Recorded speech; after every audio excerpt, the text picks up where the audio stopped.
The average age of a group of persons for picnic is 14 years. 10 new persons with an average age of 12 years join the group on the spot, due to which their average becomes 13 years. Find the number of persons initially going for picnic.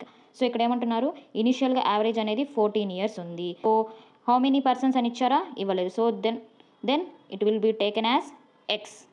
So ఆ persons నేను X అనుకుంటున్నాను. వాళ్ళ యొక్క average ఎంత, 14 years. So ఇప్పుడు ఏమైంది, 10 new persons are added. So 10 new persons join అయ్యారు. So వాళ్ళ యొక్క యావరేజ్ ఎంత, 12 ఇయర్స్. సో కాబట్టి ఏమవుతుంది, సమ్ము 10 ఇంటూ 12 అవుతుంది. సో ఇది మొత్తం దేనికి ఈక్వల్ మనకి, ఇప్పుడు ఏమంటున్నారు, due to which their average becomes 13 years. So అంతకుముందు ఎంత ఉంది, 14. ఇప్పుడు ఎంత అవుతుంది, 13 ఇయర్స్ అవుతుంది. బట్ పర్సన్స్ ఎంతమంది అయ్యారు, ఎక్స్ ప్లస్ 10 అయ్యారు. ఓకేనా. సో ఇదనమాట, ఇనిషియల్గా యావరేజ్ 14 ఉంది, ఇప్పుడు యావరేజ్ 13 ఉంది. ఓకేనా. సో 14x అనేది మనకి సమ్, ఇనిషియల్గా మెంబర్స్ ఎక్స్, వాళ్ళ యొక్క average 14. So that is 14x. So 10 members add అయ్యారు, వాళ్ళ యొక్క యావరేజ్ వచ్చేసరికి 12. సో దట్ ఈజ్ సమ్ ఏమవుతుంది, 10 ఇంటూ 12. సో ఈ మొత్తం మనకి దేనికి ఈక్వల్, సో టోటల్గా యావరేజ్ ఏమైంది, 13 అయింది.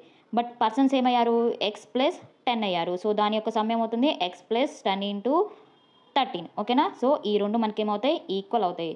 సో క్యాలిక్యులేట్ చేస్తే ఎంత, ఇక్కడ 14x plus 120 that is equals to 13x plus 13 into 10 130.